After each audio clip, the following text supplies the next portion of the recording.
es una canción, pero están ahí dos salmos, el Salmo 121 y el Salmo 113, el 113 es desde el verso 5 al 8, ¿no? No lo voy a leer, pero lo pueden ustedes luego mirarlo en sus Biblias.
Bueno, creo que ya estamos listos, ¿no? Para comenzar. Para ver quiénes recuerdan el tema de la presentación anterior, es decir, de la primera parte de este estudio. Sígueme, Didier. ¿Me puedes repetir el título? ¿Cómo comenzar bien? ¿Para qué? Verdadera emuná. Creo que se llama así, Daniel, ¿no? Verdadera emuná, ¿cómo comenzar bien y no terminar mal? O así. Bueno, le voy a hacer otra pregunta y esta sí supongo que puedan responderla. ¿Creen ustedes que podemos confiar en quien no conocemos? ¿Podemos confiar en quien no conocemos? Quiero escucharles. No para mí no. No Puedo confiar en alguien que no conozco. ¿Por qué? Porque supuestamente alguien que no conozco, no sé quién es, no sé, definitivamente es un ser extraño, es un ser, no sé de dónde viene, quién es. Definitivamente, para confiar en alguien necesito conocer su identidad, su personalidad, si no, simplemente chao. Alejandro, pero si se refiere... y luego José Alejandro levantó primero la mano, y luego entonces sigues tú, por favor. Gracias. Si confiamos en alguien que no conocemos, nos puede desviar del camino por el que queremos ir. Sí, José. Si se refiere a ver, de ver, conocer por vista, es diferente a la emuná que nosotros confiamos sin ver. Pues, hay una diferencia entre conocer y ver, pero no puedo confiar en alguien que yo no conozco, pero sí puedo confiar en alguien que yo no veo, pero sí lo conozco. Pero en este caso nuestra emuná es así. Ese es el punto, lo conoces. En el Salmo 9, disculpen, versículo 10 dice, en ti confiarán los que conocen tu nombre, por cuanto tú, oh Adonai, no desamparaste a los que te buscaron. En el estudio anterior cité varios ejemplos de actitudes asumidas por ciertos varones hebreos y por el pueblo en general. Volviendo al recuento de la salida de Egipto, José, ¿quieres decir algo? ¿Tienes la mano levantada? Ok.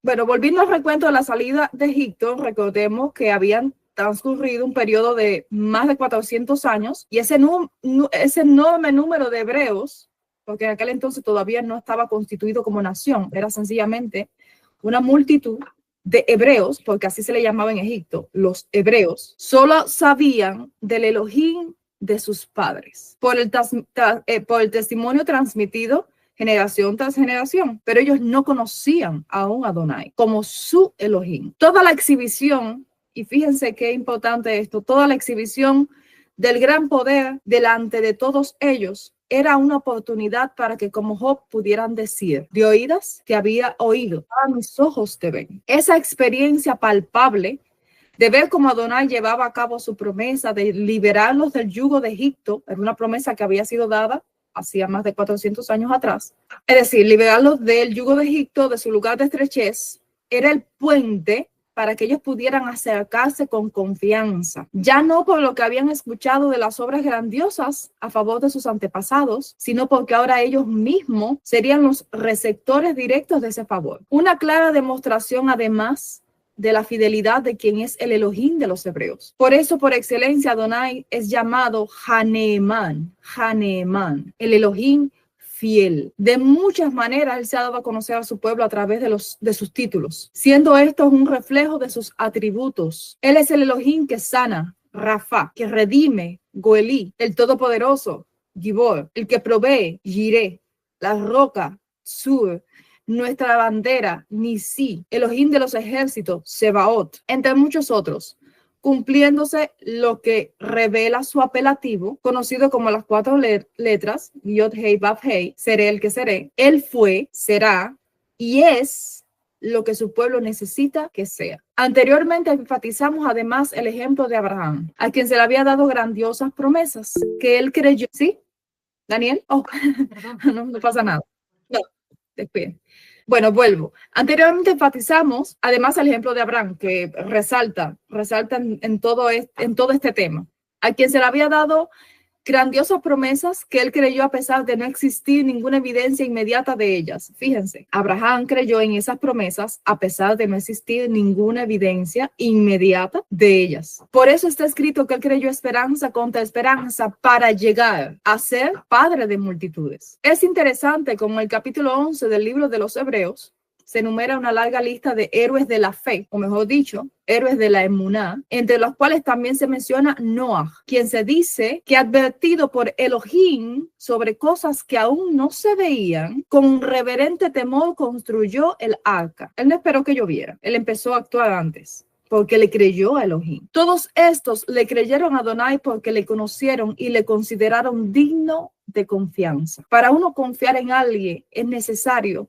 conocerle y considerarlo digno de esa confianza. Es decir, ese mismo conocimiento te da los recursos para tú saber si esa persona es digna de confianza o no. En relación a Abraham, voy a resaltar otros detalles importantes que son piezas necesarias para construir el sentido de toda esta enseñanza. Y quiero enfatizar nuevamente un hecho innegable que observamos en el desarrollo de toda la historia desde el mismo comienzo de la descendencia de Adán. Recordemos que luego de la muerte de Abel fue engendrado. ¿Quién fue engendrado? ¿Quién? Después de la muerte de Abel, ¿quién fue engendrado? Set. Exacto, Set. Los descendientes que figuran como mención principal se dividieron en 2 extremos, Set por un lado y Caín por el otro. A partir del primero hijo de Set está escrito que los hombres comenzaron a invocar el nombre de Elohim. De esta misma descendencia se marcó una línea generacional que nos conduce hasta los varones como Enoc, Noah, y de ambos, tanto de Enoc como Noah, se dice que caminaron con Elohim. Eso lo pueden ver en Génesis 5:22 y Génesis 6:9, respectivamente. Nuevamente de Noah se hace una separación entre sus descendientes, Sem, Cam y Jafet. Desde Sem continuó una línea generacional hasta Taré, el padre de Abraham. Y leemos en Génesis 11:26, era Terah, que así se dice en hebreo, de 70 años cuando engendró a Abraham, a Nahor y a Harán. Hagamos un poquito de historia nuevamente. Terah, traducido como Taré, salió de Ur de los Caldeos con su hijo Abraham y su nieto Lot, hijo de Harán, quien había muerto en aquella región. De Nacor, el otro hijo de Taré, hermano de Abraham, nació Betuel, y de Betuel nació Labán. El relato bíblico no especifica que ellos hayan salido de Caldea cuando Taré emprendió viaje hacia Canaán, aunque terminó por establecerse en Harán, donde murió. Aquí nuevamente se marca una separación entre Abraham y su hermano Nacor. De Abraham descendió Isaac y de este Jacob, con los cuales Adonai concertó un pacto que ratificó una y otra vez. Hay una cita importantísima que está en Josué, capítulo 24, versículo del 2 al 4 y el versículo 15, dice así. Y Josué dijo a todo el pueblo, así dice Adonai Elohim de Israel, al otro lado del río, fíjense la expresión esta, al otro lado del río habitaron antiguamente vuestros padres, Taré, padre de Abraham, y de Nacor, y ellos servían a otras deidades. Pero yo tomé a vuestro antepasado Abraham de la otra parte del río, vuelve y enfatiza, e hice que anduviera por toda la tierra y multipliqué su descendencia y le di a Isaac, y a Isaac a Jacob y a Esaú. Y a Esaú le di la serranía del Seir para que la poseyera, pero Jacob y sus hijos bajaron a Egipto. En el verso 15 dice, si mal os parece servir a Adonai, escogeos hoy a quien sirváis. Si a las deidades de vuestros padres, cuando estuvieron al otro lado del río, por tercera vez lo menciona, o a las deidades del amorreo en cuya tierra habitáis. Pero yo en mi casa serviremos a Adonai. Esta es una frase bastante común en el cristianismo. Yo en mi casa serviremos a, bueno, el nombre que ellos dicen, cuando no entienden para nada el contexto. Un cruce de río es un límite de separación entre lo que está de un lado y lo que está del otro. Abraham cruzó el Éufrates, siguiendo al Elohim viviente, mientras Nacor permaneció con la creencia pagana que abunda en Caldea. Tanto así que generaciones después vuelve y se marca una diferencia entre Jacob el hebreo y Labán el arameo. Este último, Labán, fue bendecido por la presencia de su sobrino en sus tierras. Reconoció el poder del Elohim de Jacob, quien le bendecía en abundancia, y además incluso le advirtió que no moviera un solo dedo en contra de Jacob. Jacob, por su parte, cuando salió rumbo a la tierra de sus padres, exigió a todos los que salieron con él destruir los ídolos que llevaban consigo. Tomemos en cuenta que procedían de una misma familia, pero había un gran montículo de separación, por así decir, entre ambos, y una familia cercana, tío, sobrino. Lo triste del caso es que hoy se repite la misma historia. Labán, a pesar de contrastar la diferencia entre el único Elohim todopoderoso bajo los cielos de su pariente hebreo, y así reconocer que sus ídolos de nada servían, pues siguió con su creencia absurda, persiguiendo incluso a Jacob por causa de estos mismos ídolos vanos que adoraba y que su hija Raquel había robado. La misma realidad contemplamos en estos días. ¿Cuánta gente como Labán se aferran a las falsas deidades del cristianismo, por ejemplo, y aún peor, creyendo que se trata del mismo Elohim de los hebreos? Si menciono esta parte de acá como introducción o como parte de la introducción del estudio, es para hacer énfasis de la separación que hubo desde el principio, no unificación. Incluso partiendo desde una misma familia, hubo un corte, hubo una pared, una división que hizo marcada diferencia, valga la redundancia, entre un lado y el otro, y esos lados pues evidentemente no se pueden mezclar. Ahora profundicemos un poco sobre el concepto que encierra la palabra emuná, frecuentemente traducida como fe. ¿Se limita la emuná sencillamente solo a la definición de poseer una determinada creencia? Les pregunto a ustedes, ¿se limita solamente la emuná a poseer una determinada creencia? La mayoría de las veces. Sí, Alejandro, sí, claro, puedes aportar. La emuná se constituye de creer, confiar y obedecer. Sí. La mayoría de las veces, a la hora de traducir las palabras, una palabra del hebreo al español, se reduce grandemente su esencia, al punto de incluso desvirtuarla del mensaje que realmente refleja, porque se le desconecta de las características distintivas relacionadas al peso cultural que encierra dicha palabra e incluso a la conexión con el significado de las consonantes que la componen, que como ya hemos estudiado, también influyen en aquello que se da a indicar, como si se tratara de un código oculto. Por tanto, no podemos quedarnos solo en la superficialidad de las definiciones literales encontradas en los diferentes diccionarios. Eso ya lo tenemos bien claro, ¿no? Pero todavía la gente no lo entiende. La influencia cultural es tan importante que, por ejemplo, en el país donde estoy, se usan muchos modismos en inglés. Hay uno de ellos que recuerdo bastante y es este. It's raining cats and dogs. Literalmente, eso significaría en español, está lloviendo gatos y perros. Tú le dices eso a una persona de habla hispana y va a decir no entiende para nada, obviamente. Pero desde el pensamiento y desde la mentalidad cultural de los norteamericanos, esta expresión significa está lloviendo recio, está lloviendo intensamente, es lo que quieren decir. Pero si tú no conoces eso dentro de la cultura, evidentemente pues te va a sonar un disparate, no lo vas a entender. Lo mismo ocurre en cada idioma vinculado a determinada nación. Por eso cada hebreo debe beber agua de su propia fuente. Y el que no es hebreo, pero desea comprender el mensaje dado al pueblo hebreo, también debe remitirse a la fuente original. Entonces, para analizar el amplio contraste de las palabras, debemos ir a su raíz. En este caso, la raíz en cuestión de Emuná es amán, que significa a su vez estar firme, aguantar, ser fiel, ser veraz, aferrarse, confiar. Y ahora es que viene tener fe, creer. Las últimas, por allá, las definiciones, tener fe, creer. Me detengo en el término ser fiel, dado que la emuná está intrínsecamente ligada a la fidelidad. Una fidelidad que se refleja a través de la firmeza de convicciones. Es un estado inconmovible a pesar de las circunstancias. ¿Por qué? ¿Por qué es un estado inconmovible? Porque conoce la fiabilidad de aquel en quien ha creído. Como conoce bien aquel a quien ha creído, la fiabilidad de este ser o de esta persona, pues confía de una manera inconmovible. La fidelidad no puede echar raíces ni mostrarse en un terreno de desconfianza. Fidelidad y desconfianza no ligan. Volvamos por un momento a la cita del comienzo en el Salmo 9:10. La palabra conocer en hebreo es yadá. Yadá está formada por una yot, una dalet y una ayin. La misma se usa en muchos contextos a lo largo de toda la escritura, dando a indicar un saber que no es meramente teorético, sino que procede de una segura certeza. Yada está formada por las consonantes que ya dije antes. Quiero compartirles una porción de una enseñanza que podemos encontrar en el estudio de la consonante ayin, quien siendo la más pequeña de todo el alefato, contiene una relevancia y un poder inmenso. Incluso el propio nombre de nuestro Redentor comienza con esta consonante. Sí, yot.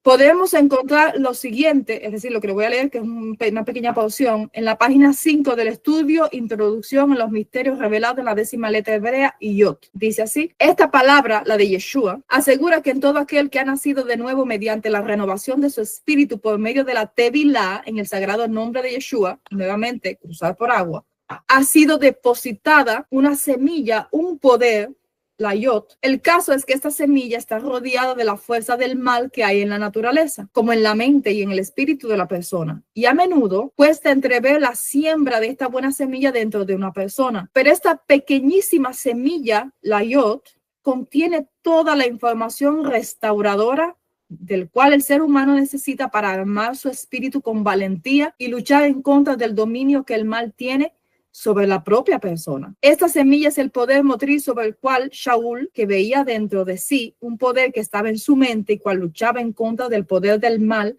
que dominaba su cuerpo. Este poder Shaul lo asocia al nombre de Yeshua, quien insta a la persona a apegarse a las indicaciones de la Torá. Lo que llamamos el libre albedrío es la herramienta que hace que una de estas dos fuerzas se imponga sobre la otra. Y escuchen bien esta parte. Aquello que elegimos determina que la luz interna o la semilla de la verdad tome control sobre nuestro ser, o si la naturaleza predispuesta al placer domina y limite el poder de la yod. Hasta ahí termina la porción del estudio. Todo aquel que procura vencer en esta lucha de elecciones, fíjense que todo depende de una elección personal. Asumiendo las actitudes, es decir, la manera de vencer es asumiendo las actitudes correctas desde nuestra mente y acciones, permitiendo que esta semilla de la verdad germine, logrando así cruzar por la delet, que es la puerta. Fíjate, la semilla es la yud. La delet es la puerta. Cuando la persona, por causa de sus elecciones y una buena actitud, permite que esta semilla germine dentro de sí, dada las buenas decisiones que toma y la buena actitud que asume, entonces esta semilla logra cruzar la puerta que conduce hacia la ayin, el ojo, o hacia el ayin, el ojo, recibiendo el colirio para ver y entender. Es así cuando podemos llegar entonces a conocer. Para explicarlo de una manera más entendible, muchos de nosotros hemos visto, tanto por experiencia personal como viendo las experiencias en otros, cómo las actitudes que uno asuma pueden marcar bastante la diferencia en el camino que vamos a seguir. Aquel que asume una actitud ante la corrección, ante la instrucción, asimilando lo que se le dice, deteniéndose, meditando, concientizando, viendo el mal que está en sí mismo, siendo consciente de ese mal y luchando en contra de ese mal, tomando una actitud de espíritu enseñable, entonces permite que esa semilla de verdad pueda crecer. Y al crecer se abre una puerta que nos conduce a adquirir el ojo, la visión, para entonces ver. Y cuando vemos, entonces entendemos. Por eso el que no tiene la ayin o el ayin no puede entender. Y al no entender, no puede conocer quién es su Elohim. Y de esta manera, cómo va a vivir una vida alineada a la emet, a la verdad. Yada es la palabra que se usa a menudo para definir la relación de intimidad entre una pareja de casados. Muchas veces, de manera alegórica, se representa en nuestros escritos a Adonai como esposo y a Israel como su amada. Pero su amada no le conoció. De hecho, aún no conoce realmente quién es su Redentor. No quiero adentrarme mucho en este tema porque hay demasiado que decir al respecto, pero solo quiero dejar algunas citas que luego podrán estudiar y escudriñar con detenimiento por ustedes mismos. En base a lo que se explicó antes sobre el proceso para llegar a conocer a Adonai, cabe la pregunta: ¿por qué Israel no le conoció? Muchos hoy en día andan sin el ayin para hacer diferencia entre quién es el Elohim verdadero, entre tanto Elohim falsos. Aún así afirman conocerle. Las citas que les mencioné son estas. Isaías 1:3. El buey conoce a su dueño y el asno el establo de su amo, pero Israel no me conoce. El pueblo no me comprende. Así dijo Jehová: ¿qué maldad hallaron en mí vuestros padres, que se alejaron de mí y se fueron tras la vanidad y se tornaron vanos? Los sacerdotes no dijeron: ¿dónde está Adonai? Y los que tenían la Torá no me conocieron. Y los pastores se rebelaron contra mí y los profetas profetizaron por Baal y anduvieron tras lo que no aprovecha. Eso está en Jeremías capítulo 2, versículos 5 y 8. Dice también Jeremías capítulo 9:3. Exacto. Aquí el hermano pone: Yadá, conocer se usa en el Tanaj en relación a Elohim en el sentido de conocerle íntimamente. Exactamente. En Jeremías 9:3 dice: tensan su lengua como arco y lanzan mentiras, y la verdad no prevalece en la tierra, porque proceden de mal en mal y a mí no me conocieron. Jeremías 4:22 dice: porque mi pueblo es loco, no me conocieron los hijos ignorantes y los no entendidos, sabios para hacer el mal y para bien hacer, no supieron. Dice en Isaías 27:11: cuando sus ramas se secan, se parten, vienen las mujeres y hacen fuego con ellas, porque este es un pueblo sin entendimiento. Miqueas 4:12: mas ellos no conocieron los pensamientos del Adón, ni entendieron sus consejos, por lo cual los juntó como gavillas en la era. Dice así Isaías 56:10-11. Este es el último. Sus atalayas son ciegos, todos ellos son ignorantes, todos ellos son perros mudos, no pueden ladrar. Dormidos, echados, aman el dormir. Y esos perros ansiosos son insaciables y los mismos pastores no supieron entender. Todos ellos miran a sus caminos, cada uno a su provecho, cada uno a su cabo. Quizás más adelante, con el favor de Adonai, comparta algún estudio para puntualizar más hacia lo que apuntan estas citas. De momento, ténganlas presentes porque ellas, como todo lo revelado en la Escritura, son un medidor que no solo revela el estado de cómo estuvo el pueblo, sino de cómo todavía continuamos. La verdadera emuná procede entonces de una cercanía. En nuestra comunidad, cada enseñanza, a pesar de que puedan tratar de diversidad de temas, apuntan hacia un mismo objetivo, que es conocer quién es nuestro Elohim, quién es nuestro creador, redentor y padre. Dada todas las mentiras que heredamos y a una falsa imagen que se ha extendido de la divinidad, somos el único pueblo sobre la faz de la tierra a la que se le concedió esa incomparable oportunidad. Aunque Eloheinu tampoco cerró la puerta para impedir el acceso a todo gentil que deseara aferrarse al Elohim verdadero. Pero aunque todo aquel entre el pueblo que guarda Torá, y fíjense, aunque todo aquel entre el pueblo que guarda Torá le va bien por la obediencia, eso no significa que entiendan cabalmente lo que guardan, mucho menos que conozcan al ser dador de todas esas instrucciones de vida. Veamos también el concepto de fidelidad desde el griego antiguo. Hay dos palabras para el concepto de fidelidad: alipia, que significa fiabilidad, firmeza, constancia, inmutabilidad, verdad, justicia y sinceridad. La segunda palabra es pistos, que significa fiel, verdadero, digno de confianza, creyente que alimenta la confianza. La fidelidad, según el diccionario RAE de la Real Academia Española, dice, viene del latín fidelitas, que significa lealtad, observancia de la fe que alguien debe a otra persona. Sinónimos es lealtad, honestidad, nobleza, confianza. Antónimo, infidelidad, deslealtad. Dice también que la fidelidad es puntualidad, exactitud en la ejecución de algo. Sinónimos, exactitud, precisión. Antónimo, inexactitud, no, lo contrario. Según el diccionario de idiomas bíblicos, emuná significa fidelidad, confiabilidad, estabilidad, constancia, o sea, un estado o condición de ser confiable a una persona o norma. Podemos tomar, por ejemplo, el testimonio en los siguientes pasajes de Deuteronomio 32:4, lo pueden revisar después. Constancia, o sea, perteneciente a un estado que no tiene movimiento lineal o no lineal. Eso en Éxodo 17:12. Honestidad, o sea, un estado de ser completamente veraz. Proverbio 12:17, del 17 al 22. Algo interesante en esta cita es que la palabra verdad, que es emet, se relaciona con emuná. Es decir, en la cita de Proverbios 12:17 y el 22, donde se dice verdad, no se traduce, es decir, el origen de la palabra en hebreo no es emet, sino emuná. ¿Por qué met procede de la misma raíz? Lo mismo encontramos en Jeremías 5:1. En esas citas, cuando aparece verdad, en realidad lo que significa es emuná. Otra definición de fidelidad, según este diccionario, es seguridad. Se puede ver en el Salmo 37:3.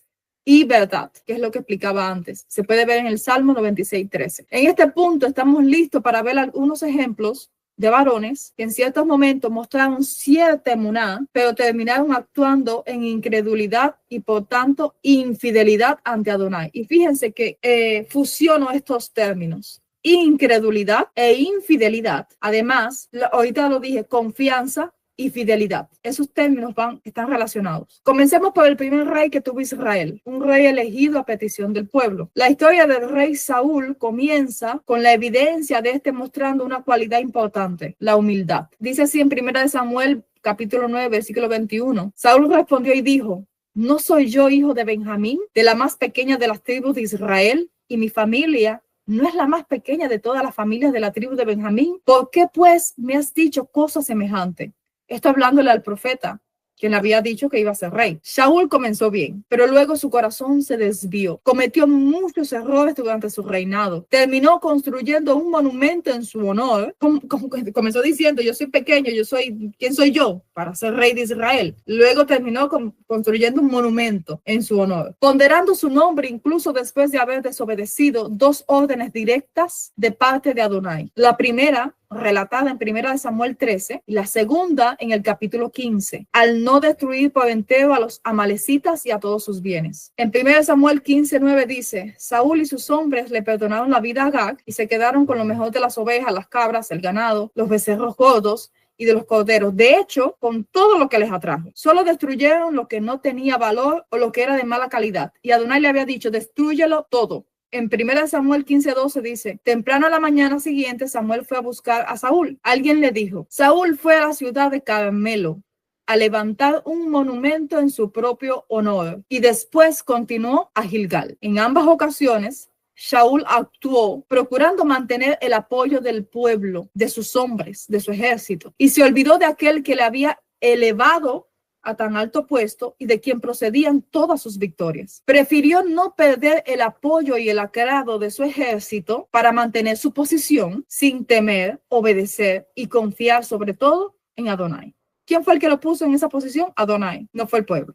Adonai fue quien eligió a Saúl, pero él para confabularse, para agradar al pueblo, esos son para que fíjense, como toda la escritura es un tipo y un antitipo, lo que estamos viviendo hoy en día. Los líderes del pueblo hoy, ¿qué hacen? ¿Le dicen la verdad al pueblo? ¿Eligen a Adonai antes que sus intereses? ¿O por quedarse en la posición, en la comodidad, en el estatus, en lo que sea que puedan tener? Le dicen a la gente lo que la gente quiere escuchar. Lo tratan con flexibilidad y tolerancia para no perder los beneficios adquiridos. Sucede la misma cosa. Pero no solo de Saúl fue el fallo. Miremos la actitud de su ejército. Así dice en el capítulo 12 de 1 Samuel desde el verso 20. Pero Samuel dijo al pueblo, no temáis. Fíjense, Samuel le dijo al pueblo, no temáis. Cierto que habéis hecho esta maldad, pero ahora no os alejéis de Adonai y servidle con todo vuestro corazón. La maldad era elegir un hombre antes que Adonai como líder. Y no os apartéis en pos de los que no son nada, que no sirven ni salvan porque no son nada. Pues Adonai no rechazará a su pueblo por el honor de su gran nombre, porque Adonai se ha dignado hacer de vosotros su pueblo.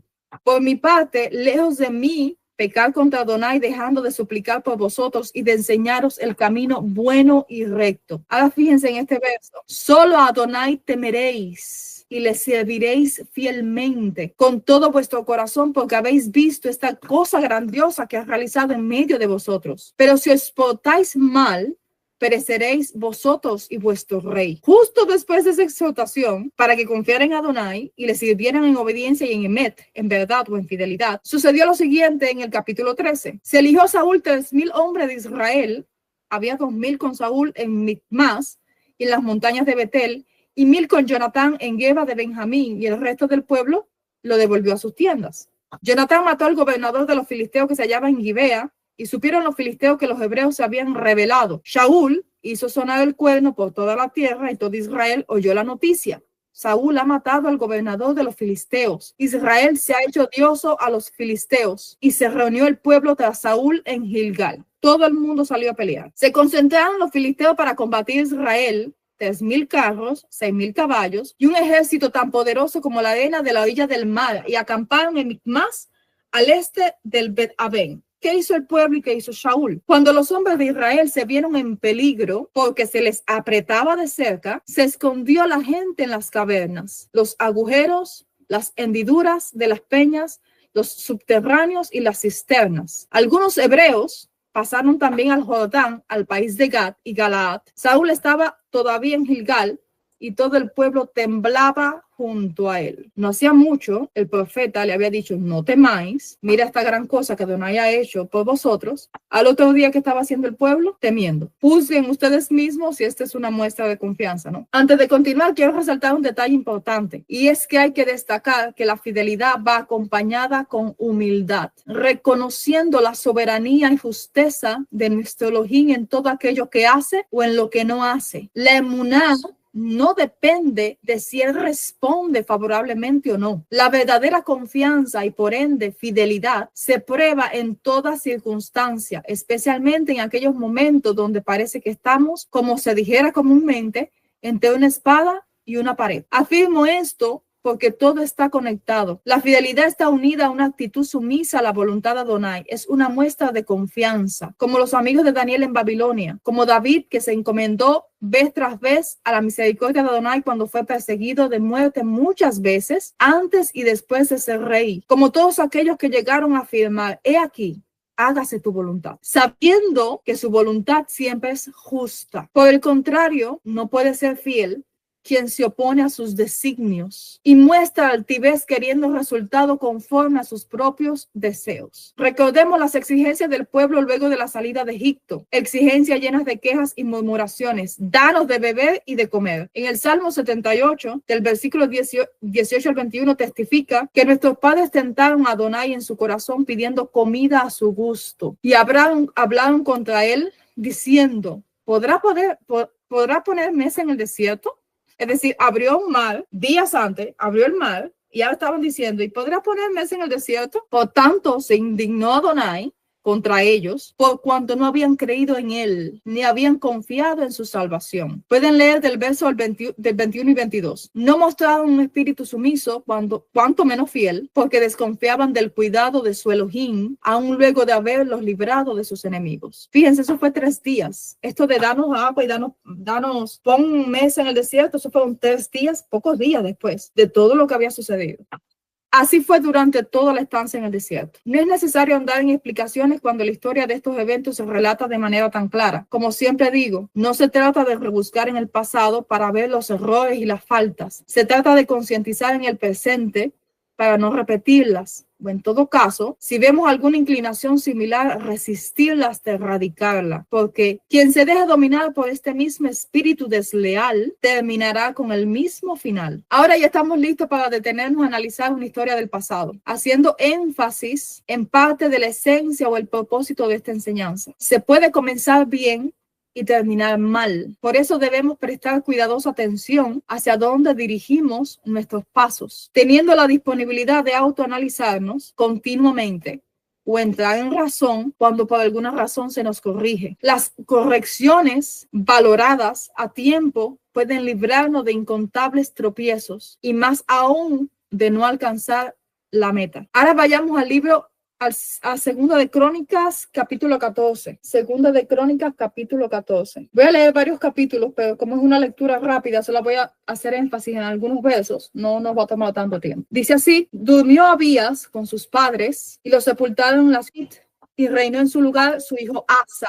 En sus días la tierra estuvo en paz durante 10 años, es decir, durante el reinado de Asa. Pues Asa, fíjense, hizo lo bueno y lo recto ante los ojos de Adonai su Elohim, porque suprimió los lugares de culto extraño y los lugares altos y quebró los pilares y taló los asherim, aceras, y mandó a Judá que buscara a Adonai, el Elohim de sus padres, y que pusiera por obra la ley y el mandamiento. Y de todas las ciudades de Judá quitó los lugares altos y las imágenes del sol y lo estableció en paz. Edificó también ciudades fortificadas en Judá, ya que la tierra estaba en paz, y no había ninguna guerra contra él en aquellos años, pues Adonai le había dado reposo. Así que dijo a Judá: edifiquemos estas ciudades y cerquémoslas con muros y torres y 2 puertas y barras, ya que esta tierra aún es nuestra. Pues hemos buscado a Adonai, nuestro Elohim, lo hemos buscado y él nos ha dado reposo por todas partes. Así pues, edificaron y prosperaron. Asa tuvo un ejército de 300,000 hombres de Judá que portaban paveses y lanzas, y 280,000 de Benjamín que portaban escudos y tensaban arcos, todos ellos hombres de valor. Y salió contra ellos Sera, el etíope, con un ejército de 1,000 millares y 300 carros, y llegó hasta Maresa. Entonces Asa salió contra él y dispusieron la batalla en el valle de Cefata, junto a Maresa. Y fíjense aquí lo importante en este capítulo, este verso, el verso 11. Y Asa invocó a Adonai su Elohim y dijo: oh Adonai, no hay otro como tú para ayudar, tanto al poderoso como al que no tiene fuerza. Ayúdanos, oh Adonai Elohim nuestro, porque en ti nos apoyamos y en tu nombre hemos venido contra esta multitud. Oh Adonai, tú eres nuestro Elohim. No prevalezca contra ti ningún mortal. Y Adonai derrotó a los etíopes delante de Judá y los etíopes huyeron. Y Asa y el pueblo que lo acompañaba los persiguieron hasta Gedá y cayeron tantos de los etíopes que no quedaron supervivientes, porque fueron destruidos ante Adonai y su ejército, y se obtuvo un botín muy grande. Después atacaron todas las ciudades de alrededor de Gerar, porque el terror de Adonai estaba sobre ellas, y saquearon todas las ciudades, pues había en ellas un gran botín. También atacaron las tiendas de los que tenían ganado y se llevaron ovejas en abundancia, camellos, y regresaron a Jerusalén. En el capítulo 15 dice: entonces el espíritu de Elohim descendió sobre Azarías ben Obed, hijo de Oded, quien salió al encuentro de Asa y le dijo: oídme, Asa y todo Judá y Benjamín, Adonai está con vosotros mientras vosotros estéis con él. Si lo buscáis, él se dejará ya por vosotros, pero si lo abandonáis, él os abandonará. Muchos días ha estado Israel sin el Elohim verdadero, sin sacerdote que instruya y sin Torá. Pero cuando en su angustia se volvieron a Adonai, el Elohim de Israel, y lo buscaron, él se dejó encontrar por ellos. En aquellos días no había paz para el que salía ni para el que entraba, sino que todos los habitantes de la tierra sufrían grandes quebrantos. Y fueron hechos pedazos, nación por nación y ciudad por ciudad, porque Elohim los castigaba con toda clase de adversidades. Pero vosotros esforzaos y no aflojéis vuestras manos, porque vuestra labor será recompensada. Al oír esta palabra y las profecías del profeta Oded, Asa se reafirmó e hizo desaparecer los ídolos abominables de toda la tierra de Judá y de Benjamín y de las ciudades que había conquistado de la serranía de Efraín, y reconstruyó el altar de Adonai que estaba delante del pórtico de Adonai. Después reunió a todo Judá y Benjamín y a los que vivían con ellos de Efraín, de Manasés y de Simeón, porque muchos israelitas habían pasado a él al ver que Adonai su Elohim estaba con él, y se reunieron en Jerusalén en el mes tercero del año 15 del reinado de Asa, 15, es decir, 15 años después que él comenzó el reinado.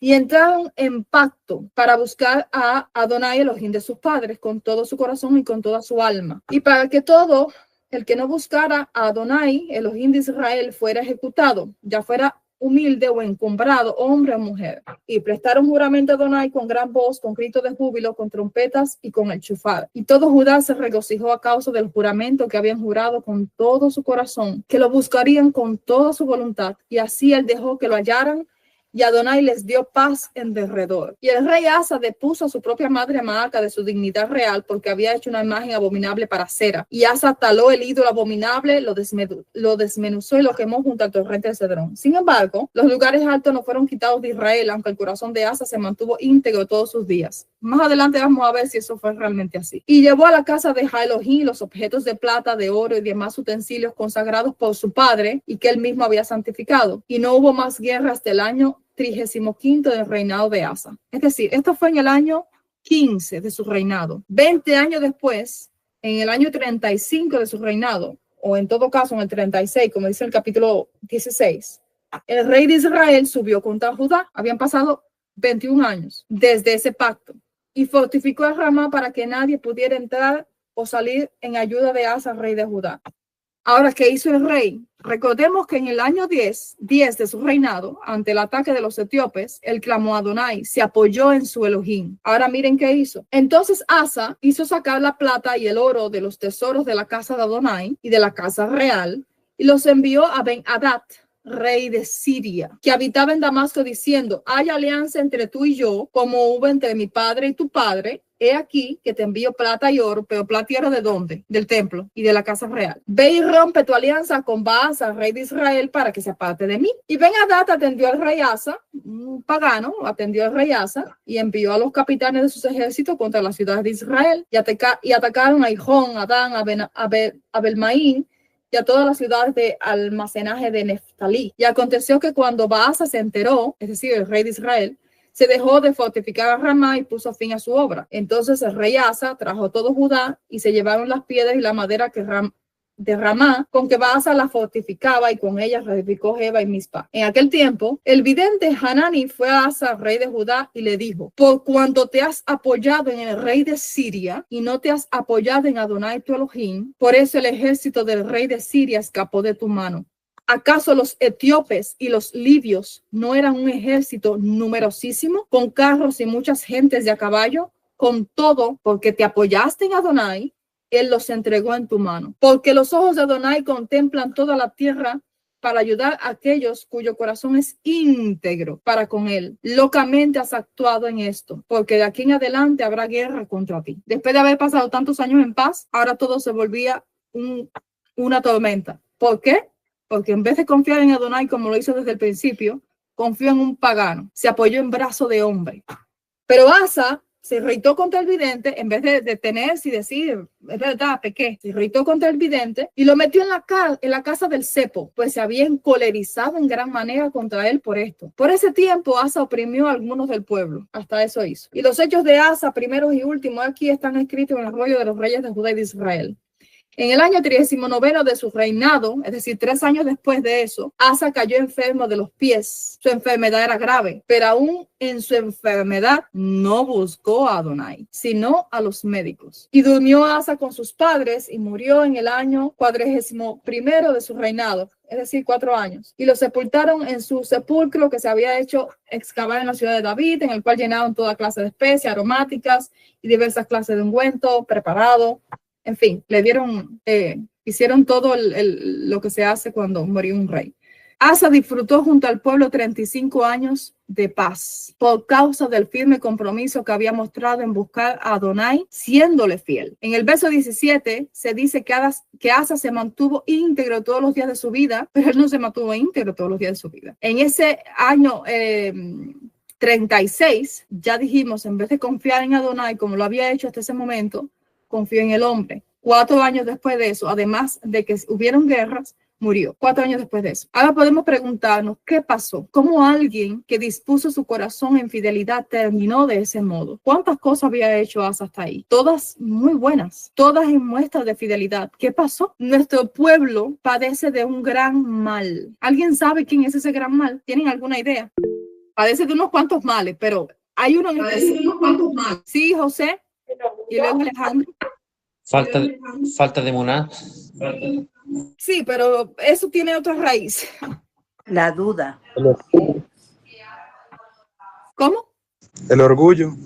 Está por ahí. Sí, Daniel o Mariana. Inestabilidad, cambia como el viento. Sí, de hecho vamos a hablar de eso. Bueno, el gran mal es el olvido. El olvido. Una y otra vez, Adonai dejó indicaciones de recordar sus hechos asombrosos a favor de nuestro pueblo. Una y otra vez, a lo largo de todo el Tanaj, se nos dice que recordemos sus instrucciones, sus juicios, sus bendiciones, pero el pueblo se olvidó una y otra vez, reiteradamente, generación tras generación. Asa no fue la excepción en esa regla. Fíjense, leamos lo que dice el Salmo, parte del Salmo 78, que habla de esto. Dice así en el Salmo 78 del 5 al 12. Él estableció testimonio en Jacob y puso ley en Israel, la cual mandó a nuestros padres que la notificaran a sus hijos, para que la generación venidera lo supiera, y los hijos que habrían de nacer se levantaran y los relataran a sus hijos. ¿Para qué? Para que pusieran su confianza en Elohim y no se olvidaran de las proezas de Elohim, sino que atesoraran sus mandamientos y no fueran como sus padres, generación contumaz y rebelde, generación que no dispuso su corazón, ni su espíritu fue fiel para con Elohim. ¿Pero por qué no fueron fiel? No guardaron el pacto y rehusaron andar en su ley.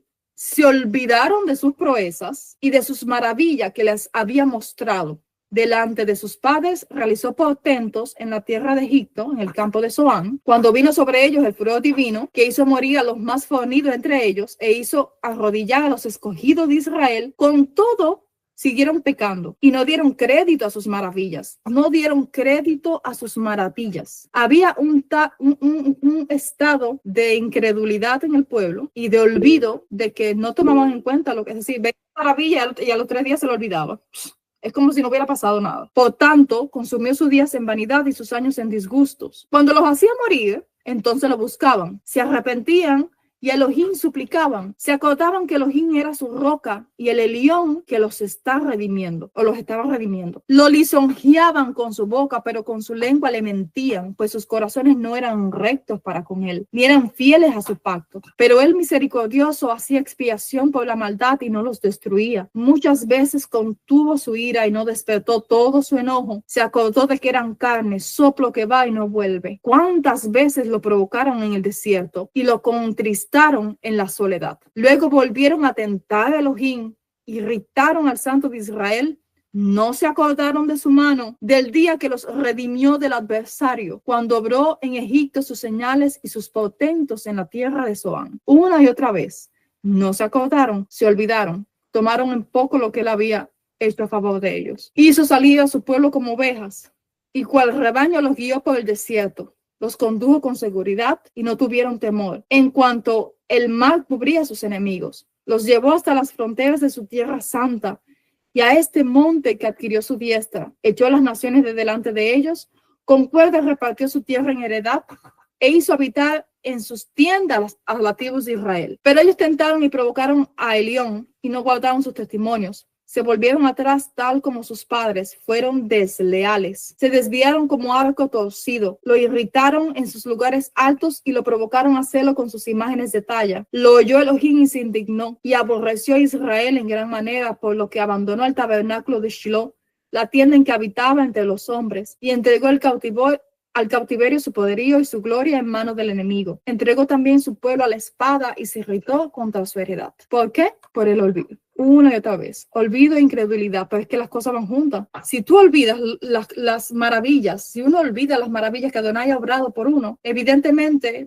va a estar dando un espacio a duda, a inseguridad, a incredulidad. ¿Hay alguna cura pues para este mal? Sí. La cura se encuentra en las palabras de otro salmo. Y ya con esto vamos a terminar.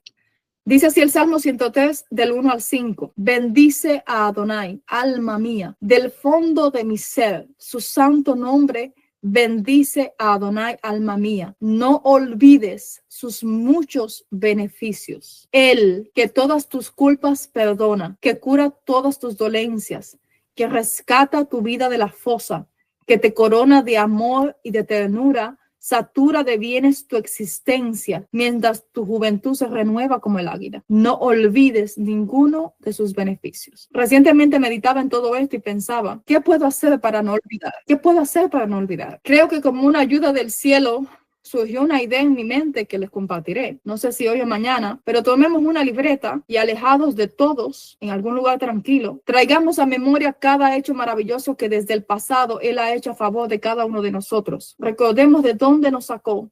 Recordemos las veces que nos ha librado, provisto. Y me refiero a hechos muy específicos.